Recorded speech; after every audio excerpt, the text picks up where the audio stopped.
네, 새 정부가 들어서고 부동산 시장도 뜨겁고 예측과 전망도 난무하고 있습니다.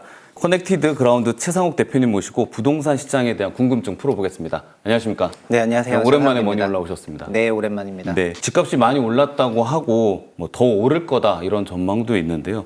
현재 지금 우리나라 부동산 시장 상황 어떻습니까? 지금 우리나라 부동산 상황은 가격 기준으로 높은 순에서 아래로 내려오는 그런 순차적인 강세장이라고 할 수가 있을 것 같습니다. 대부분의 자산 시장이 항상 그렇게 움직이는데 원래 1등주가 가고 2등주가 갭상승을 하고 3등주가 따라붙고 나머지 소위 잡주까지 다 올랐다가 나중에는 발만 걸쳐도 오르는 그런 낙관적인 유포리아 상태에서 벼락 같은 하락을 맞는 게 자산 사이클인데요. 저희가 2015에서 2021년, 2022년 상반기까지 생각해 보시면 아실 것 같습니다. 서울부터 올랐다가 그 다음에 노도강도 오르고 지방 소도시도 오르고 나중에는 지주택, 생숙, 아파텔 그런 비아파트까지 모조리 올랐다가 22년 하반기부터 하락장을 맞은 거거든요. 23년하고 24년에는 가격 기준으로 저희가 5개 분위로 나누면은 5분위에 해당하는 그런 주택들만 일부 강세를 보이고 곧바로 종료가 됐었기 때문에 이런 순차적인 강세장이라는 말을 쓸 수가 없었는데 올해는 뭐가 다르냐면은 2, 3월에는 서울에 있는 5분위 아파트가 올랐고 5월, 6월에는 4분위 아파트들이 오르고 있는 거거든요. 구로 따지면은 강남 3구, 용산구가 2, 3월에 올랐다면은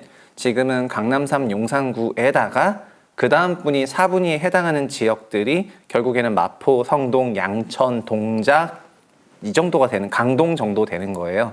그래서 그 4분위 아파트들이 오르니까 요 가격대랑 유사한 가격대를 갖는 경기권 5분위가 있습니다. 과천, 판교, 그 다음에 분당, 여기 수지, 하남 지역이 여기에 해당을 하게 되는데 지금은 5분위에서 4분위로 가격의 강세가 순차적으로 넘어가는 그런 모습이 23, 24년과 다르게 25년에 나왔기 때문에 올해 부동산 시장에 대해서는 이런 순차적인 강세가 나올 때 저희가 통상 강세장이라고 느끼게 되거든요. 한번 스파이크가 있고 끝나면 그런 느낌은 없지만 지금 느끼고 이게 그럼 그 다음 분위는 서울 3분위가 되는 거고 경기 4분위가 되는 거고 그리고 지방 6대 광역시 같은 경우에는 6대 광역시 5분위 주택도 경기도 5분위 주택만한 가격은 아니거든요. 지방에서 비싸도 통상 8억에서 11억이 있기 때문에 경기권 주택 가격대까지는 아니어서 지방 광역시는 현재까지 모두 약세지만은 시차를 두고 전파가 될까봐 굉장히 예의주시하는 그런 상황이라고 할 수가 있겠습니다. 그러면 지금 그 흐름이 지금 말씀하신 5분위, 4분위 이렇게 이어진 흐름이 과거와 다르게 이어진 이유는 뭔가요? 그거는 여러 가지 이유가 있지만 결국은 미시적인 레벨에서 수요하고 공급으로 시장을 많이들 해석을 하시고 그리고 거시적인 레벨에서는 금리라든가 전반적인 그런 성장률 같은 그런 거시 지표를 베이스로 저희가 해석을 하게 되는데요. 현재는 수요 공급적인 측면에서 공급에 특별한 어떤 증감이 없는 상태에서 즉 공급이 중립적인 환경에서 수요가 자극이 되었기 때문에 수요 강세로 주택시장이 올라가는 거고요. 그리고 수요라는 거는 결국은 가계소득과 대출이 만들어내는 그런 전통적인 수요가 존재하는 건데 지금 현재 기준으로 보자면은 대출적인 측면에서 그 가계 유동성이 큰 폭으로 증가를 하고 있고 그리고 다른 부분은 뭐냐면은 과거에는 전국적인 전방위적인 강세장일 때는 그때는 사고 싶어하는 그런 지역도 많았고 상품도 많았기 때문에 유동성이 좀 분산이 되는 느낌이 있었는데 지금 시장은 22년 하락장을 경험을 하면서 높은 순서대로만 바라보고 있거든요. 낮은 순서에서 싸다고 해서 소위 가치투자적 관점으로 주택을 매수하는 것이 아니고 비싼 주택이 더 비싸질 거를 인식하고 있기 때문에 고가 주택부터 매수를 하려는 움직임이고 그래서 월간 가계대출은 코로나 때는 월 10조씩 나갔지만 지금 월 5조 6조 나가고 있으니까 반토막밖에 안 되지만 대상이 더 좁기 때문에 그 가계 유동성이 더 높은 그런 효과를 불러일으키는 것 같아요. 그리고 새 정부가 됐지만 새 정부가 됐음에도 불구하고 수요와 관련한 어떤 억제 정책을 내지 않을 것이라는 그런 안도감이 존재하고 시장에는 또 반대로 윤석열 정부에서 풀어줬던 이런 높은 레버리지의 여러 대책들이 묶일 수도 있다는 그런 절판 심리도 있거든요. 이게 7월부터는 대출금리 강화하고 등등 하면은 7월 전에 사야 되겠다라고 하는 그런 마음을 불러일으키고 있기 때문에 이런 것들이 복합작용을 해가지고 지금 5분위에서 4분위로 넘어가고 4분위에서 3분위로 넘어가려고 하는 이제 그런 모습을 보이는 것 같습니다. 최 대표님이 이재명 대통령과 부동산 관련 이야기를 나눠본 몇 안 되는 사람이잖아요. 직접 이렇게 대화를 해보신 다음에 판단했을 때 이 정부는 어떤 부동산 정책 방향을 가지고 있는 거구나. 어떻게 판단하고 있어요? 현재 대통령이 되신 이재명 대통령이 그때 그 말이 결국에는 시장에 안도감을 주었다고 생각을 해요. 그러니까 부동산 가격에 대해서 높다는 건 인지를 하고 있지만은 부동산 시장에 대한 어떤 안정화에 대한 계산보다는 집이 주거와 투자라는 이면적인 성격이 있는데 그 중에 투자라는 성격을 주식으로 돌리게 되는 방식으로 그날 회의라든가 간담회가 넘어갔거든요. 결국에는 투자적인 측면에서 코스피 5천을 만들겠다는 방식이 부동산 시장의 솔루션처럼 비춰졌기 때문에 그리고 주택가격 윤석열 정부에서 풀어왔던 여러 수요 확장 정책들에 대해서 그 부분을 뭐 새 정부가 되면은 뭐 바로 끄겠다거나 하는 그런 생각이 나왔다기보다는 어느 정도 그 회의를 통해 가지고 부동산을 바라봤던 사람들한테는 안도감을 줬다고 생각을 하거든요. 그래서 그날 기준으로 정확하지만 서울이 소수점 줄 때짜리 강세에서 저희가 0.05 이런 건 둘째 짜리고 0.1, 0.2 이건 첫째 짜리라고 표현을 할 때 첫째 짜리 상승이 나오면은 강세라고 표현을 하는데 5월 둘째 주부터 첫째 짜리 강세가 나왔거든요. 결국에는 그 시점을 기준으로 안도 랠리가 시작이 되었다고 보시면 좋을 것 같습니다. 그럼 안도 랠리가 시작이 됐으면 앞으로도 그럼 이 분위기 어떤 대책이 나오기 전까지는 쭉 유지가 되겠네요?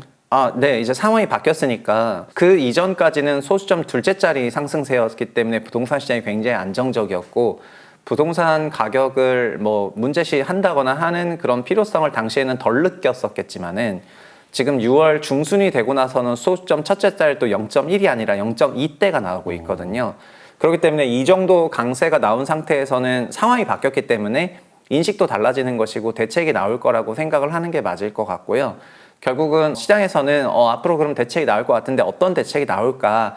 그 대책이 어쨌든 첫 번째 정책은 너무나 중요한 거기 때문에 그런 부분에서 어떻게 처리를 할까? 이런 거를 좀 관망하려는 그런 생각도 일부 있는 것 같습니다. 아까 말씀하신 절판 마케팅이라고 하는 부분, 네. 그게 어떤 지점에서 이게 마지막 기회다, 어떤 부분이 사라지는 제도가 되거나 한다고 보시는 거예요? 지금 7월 1일부터 시행을 하고 있는 게 가계대출에 스트레스 DSR 3단계를 적용하는 것이 있습니다. 네. 그 스트레스 DSR 3단계의 경우에는 현재 수도권 가상금리가 0.12%고 3단계는 1.2에서 1.5로 30bp 올라가는 건데 30bp 올라가는 게 뭔 대수냐 할 수 있지만은 여기도 악마는 디테일에 있는데 1.2%를 다 더하는 것이 아니라 적용률이라는 게 있습니다. 그래서 20%에서 40%만 적용을 해왔어요. 혹은 0% 적용을 하거나. 그런데 3단계에서는 그것을 40에서 60%로 적용률도 올리고 그리고 가산 금리도 올리기 때문에 실제 대출을 받을 때 대출 한도가 일부 내려가거든요. 물론 내려가지만은 연봉 6천만 원 받는 사람이 3.64억 빌리다가 3.52억 빌리니까 1,200만 원 빠지는 건데 그 정도로 집 살려는 사람이 집 못 산다고 생각을 하진 않지만은 스트레스 DSR을 매우 거창하게 발표를 하면서 가계대출이 7월부터는 매우 묶일 거라는 그런 여론이 형성이 돼버리니까 이게 일단 6월 달 안에는 사야 된다는 절판 마케팅 심리가 작동을 했고요.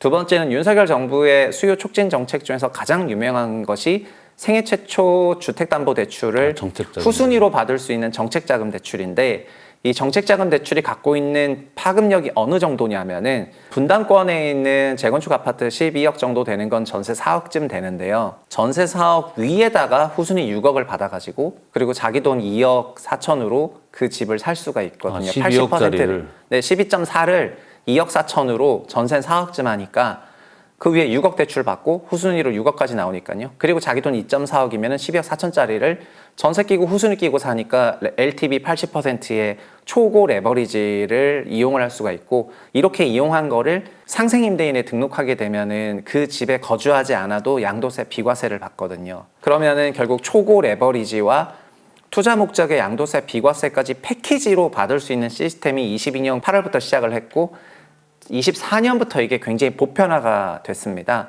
그리고 현재 왜 투기과열 지역 외에 나머지 소위 4분위 주택들이 강세를 보이고 있냐면 이런 4분위 주택들도 마찬가지거든요. 전세 8억 위에 6억 후순위를 얹으면은 14억이 되잖아요. 네. 여기다가 자기 돈 한 4억 정도 더하면은 18억짜리를 살 수가 있게 되는 건데 그럼 이런 방식으로 소위 12억에서 20억 밴드에 있는 4분위 주택들을 초고 레버리지로 사고 그다음에 가액의 제한도 없이 살 수 있게 정책 자금이 완전 풀렸기 때문에 새 정부에서는 이거를 묶을 거로 생각을 하고 있습니다. 그럼 이 상품이 사라지기 전에 반드시 이 상품을 활용해 가지고 레버리지를 써야겠다고 하는 그 절판 마케팅 심리가 시장에 팽배하고, 그런 방식으로 지금 시장이 돌아가다 보니까 굉장히 과열 양상을 보고 있다, 이렇게 말씀드리겠습니다. 한간에 이 민주당이 집권하면 부동산 가격이 오른다. 이게 뭐 정설처럼 얘기가 되고 있는데 대표님 보시기에도 노무현 정부, 문재인 정부 이어오면서 이번에 이재명 정부가 됐을 때 이게 이어진 비슷한 유형이 반복이 된다고 보시나요? 아니요. 부동산은 근본적으로 공급에 시차가 있는 상품이고, 그리고 수요 공급이 저희 같은 소매 제품처럼 오늘 만든다고 내일 나오는 이런 게 아니지 않습니까? 그렇죠. 부동산은 근본적으로 수요 공급 밸런스를 맞추는데 수년이 걸리는 상품이고, 민주당과 국민의힘이 소위 좌파 정부, 우파 정부가 왔다 갔다 하는 그런 과정이 우연히 맞아 떨어진 거거든요. 사실 우리나라 주택가격이 가장 크게 올라갔던 거는 1980년대인데 그때는 초고 성장을 하면서 가계소득 중심으로 올라갔고 정파 무관 경제가 성장하니까 올라갔던 건데요. 근데 그 이후에 80년대 이후를 지켜보면은 결국 두 번의 큰 구조적 대세 상승기가 있었고, 그 기간이 0107년, 그 다음에 2015, 2021이거든요. 근데 2015에서 2021년 중에서 이게 구조적인 강세장이긴 하지만은 박근혜 정부 때부터 이어서 온 구조적 강세장은 거의 한 7년간 갔기 때문에 그거가 끝나고 나서 지금 현재는 전반적인 구조적인 약세장에 들어오기는 했지만, 올해 상반기만 놓고 보면은 마치 강세장적인 면모로 가격이 위에서 아래로 전파되는 그런 순차 구조가 나왔기 때문에 올해 상반기만 놓게 보면 체감적으로는 막 구조 강세장의 초입인과 같은 그런 느낌을 받으실 수가 있지만은 전체적으로 보면은 현재 시장은 그런 정도의 강세장은 아니거든요. 구조적인 강세장은 아니다. 네네. 그럼 이럴 때 이제 뭐 수요 정책 많이 풀려 있는 것들을 걷어들이는 정책이 나올 것 같아 보이는데 다양한 수요 정책 중에서 어떤 부분들이 먼저 걷어들여질까요? 이것도 작년, 재작년에 다 입증이 된 것이고 저희가 경험칙으로 다 갖고 있는 건데, 이런 한 번의 스파이크는 23년, 24년에도 있었습니다. 23년 6, 8월, 24년 6, 8월에 있었고 24년은 기억하실지 모르겠는데 월간 가계대출이 8조를 넘으니까 이복현 감독원장이 나서가지고 가계대출을 규제하겠다고 하면서 간담회를 했고 저도 그 간담회도 갔다 왔습니다. 그리고 나온 대책이 뭐냐면 결국 은행에 대출 규제하는 거였거든요. 창구지도. 네, 창구지도 하는 거였고, 그래서 9월부터 바로 그냥 시장이 죽었습니다. 저는 지금도 그냥 똑같다고 생각하는데, 은행에 창구지도 하면은 7월부터 바로 시장은 잠잠해질 겁니다. 돈을 빌리기 어려워지기 때문입니다. 왜냐하면 미시적으로는 수요 공급인데 수요를 눌러버리니까 잡을 가격은 단박에 안정화가 되는 것이죠. 그래서 이런 수요 관련 대책들은 나올 거로 저는 생각을 하고 있는데요. 그런데 어쨌든 정권이 바뀌었고 윤석열 정부라면 이런 방식으로 썼겠지만은 이재명 정부에서 만약에 다른 방식으로 쓸 건지, 이런 것들이 저희가 봐야 되는 그런 상황이다 보니까 결국 수요를 건드리면서 대책을 낼 건지, 수요를 건드리지 않고 공급만 낼 건지, 이런 거에 대해서도 이지선다가 열려 있다고 말씀을 드리고 싶습니다. 그럼 이제 규제 정책 같은 게 효과를 거두려면 시기가 중요하지 않습니까? 대표님이 생각하시기에 지금 정부 출범한 이후에 이재명 정부에서는 어느 시기에 정책이 나와야지 효과를 거둘 수가 있다. 저는 정책은 벌써 너무 늦었다고 생각을 하고요. 특히 수요 관련 창구 지도는 지금도 할 수 있거든요. 지금도 할 수 있는데 이런 정책을 안 낸다는 거는 시장에 대한 이런 긴박함을 인식하지 못하는 부분이거나 아니면은 저희가 예상하지 못하는 다른 여러 요인들이 있을 거라고 생각을 합니다. 윤석열 정부 기간에 윤석열 대통령이 임명한 관료들조차도 시장 과열일 때는 수요 억제 정책을 써왔습니다. 그리고 이거는 규제가 아니에요. 그냥 시장의 자연스러운 수요 관리 방식이거든요.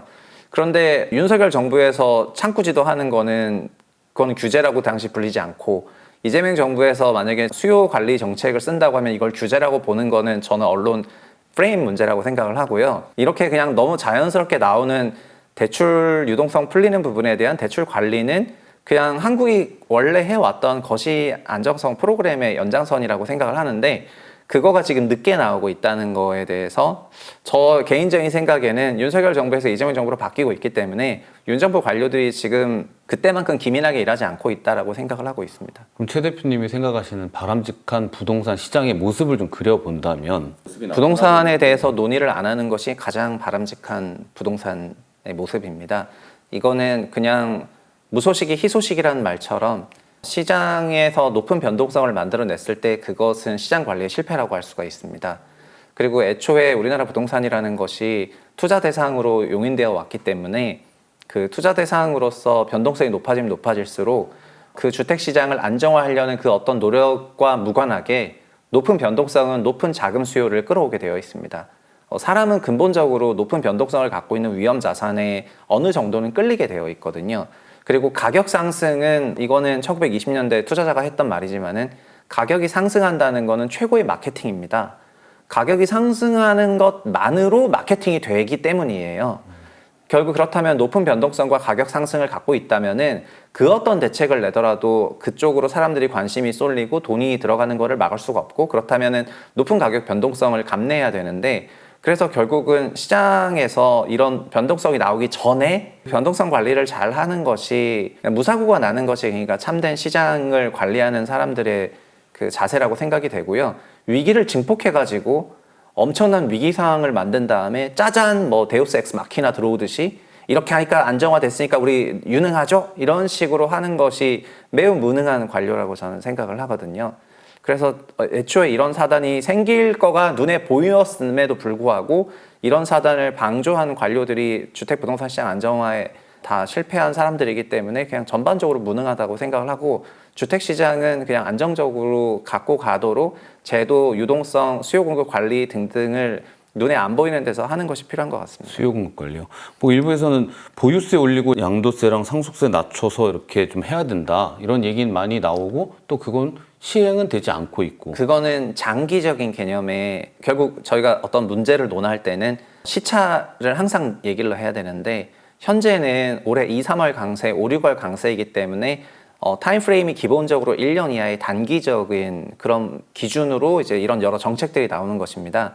세금은 근본적으로 재산과세는 1년에 한 번 과세 기준을 잡고 6월 1일 잡기 때문에 지금 논의해도 내년도 6월 1일부터 기준이고, 그리고 내년도의 재산과세는 내년 연말에 내니까 지금으로부터 치면 최소 1.5년 남은 거거든요. 그래서 현재 기준으로 세금을 아무리 많이 얘기해 본다 하더라도 1.5년 동안 아무런 영향이 없을 뿐더러, 그리고 보유과세든 무슨 과세든 뭘 얘기한다 하더라도 기본적으로 이런 과세 시스템은 시스템 만드는 거기 때문에 몇 개월 이내의 그런 이슈가 아니라 이게 주택의 공급이 3년 걸린다고 한 것처럼 이것도 매우 오랜 시차를 두고 영향을 주는 부분이에요. 그래서 지금 세금을 올려서 집값을 잡아야 된다, 이런 형태의 주장도 이것도 굉장히 현 상황을 시차 구분을 하지 못하는 매우 이제 옳지 않은 그런 주장이라고 생각을 해요. 부동산에서 주식으로 투자를 유도할 것처럼 보이는 행보가 뉴스에 보면 보이는데, 네. 이런 투자의 흐름이 전환되는 거 가능하다고 보세요? 부동산 투자의 그 매력이. 네, 투자적으로만 보자면은 그것도 그러니까 잘 생각해보면 결국에 이 모든 문제는 시간 구분을 못했기 때문에 나오는 문제들입니다. 부동산에서 주식으로 넘어간다, 좋습니다. 언제 얼마나 넘어간다는 걸까요? 이게 1년 걸릴까요? 2년 걸릴까요? 아니면 한 3년 걸릴까요? 10년 걸릴까요? 근데 현재 일어나는 문제는 이게 10년짜리 문제일까요? 그리고 지금의 문제가 이걸 푸는 데 있어가지고 작년 8월에도 그냥 간단한 창구지도 한 번으로 풀었는데, 간단한 창구지도 한 번으로 일단 안정화를 시키고 그 다음에 장기적인 대책을 내면 되는 것을 이렇게, 그리고 가격 스파이크는 작년, 재작년에 보여줬지만은 최근에는 정보 전달 속도가 너무 빠르기 때문에 부동산이 과거에는 장기적으로 몇 개월이나 몇 년에 걸쳐서 움직였는데 지금은 2, 3개월에 시세가 다 나버려요. 그렇다면은 하루하루가 굉장히 긴박하다는 말이 되는 건데, 이런 긴박한 정책들을 다 내버려두고 장기적인 어젠다를 논하면 논할수록 그거는 결국 이게 반복이 되면은 시장에서 어떻게 해석하냐면은 일부러 저렇게 하는 걸 수도 있겠다라는 생각을 하는 것입니다. 잡는 척 안 잡는구나 라고 생각하는 거고, 진정성에 의심을 갖게 되는 부분인데, 그렇기 때문에 지금 시점에는 뭐 윤석열 관료든 이재명 관료든 어쨌든 이제 거시 안정성이랑 주택시장 안정화에 대해서 노력해야 되는 그런 관료들이 스스로 이런 대책 내고 해야지 되는데, 애도 아니고, 그러니까 모여서 이런 회의하고 가계 건전성 얘기하고 금융시장 안정화 얘기하고 하면서 회의하면 되지 않습니까? 그냥 소위 이재명만 바라보고 있는 것이 아니라. 근데 이런 소위 우리나라의 그 K 관료들이 시장에 대해서 책임감이 없고 이렇게 방식이 되고 있는 그런 상황에서 밖에서 뭐 이런 주식으로 부동산 얘기하고 이런 것도 결국 시차에 대한 그런 내용이 빠져 있는 거기 때문에 장기적으로는 그렇게 갈 수 있다고 생각하지만 단기랑은 아무런 연관관계가 없다고 말씀을 드리고 싶습니다. 집을 사실 생각이라면 전세를 들어가면 안 돼요. 무슨 얘기냐면 전세는 만기 때만 현금 유동성이 풀리는 이상한 구조이기 때문에 자기가 타임리하게 주택을 구입할 수 없지 않습니까? 그렇다면 집을 살 생각이라면 왜 전세를 들어가는 걸까요? 재건축조차도 어디를 어떻게 하고 있냐? 가격 순서대로 한다는 말입니다. 그래서 결국 5분위와 4분위가 올라가고 경기도 5분위가 올라간다는 거는 경기 5분위에는 판교와 같은 준신축도 있지만은 분당 같은 구축들이 있는데 분당이 오르는 거는 분당 재건축이 될 거라고 생각하고 투자 수요들이 들어가기 때문입니다. 인구가 줄어들고 국민 경제가 위축이 되면 그때는 하락을 하겠죠, 당연히. 그러나 그게 지금은 아니지 않습니까?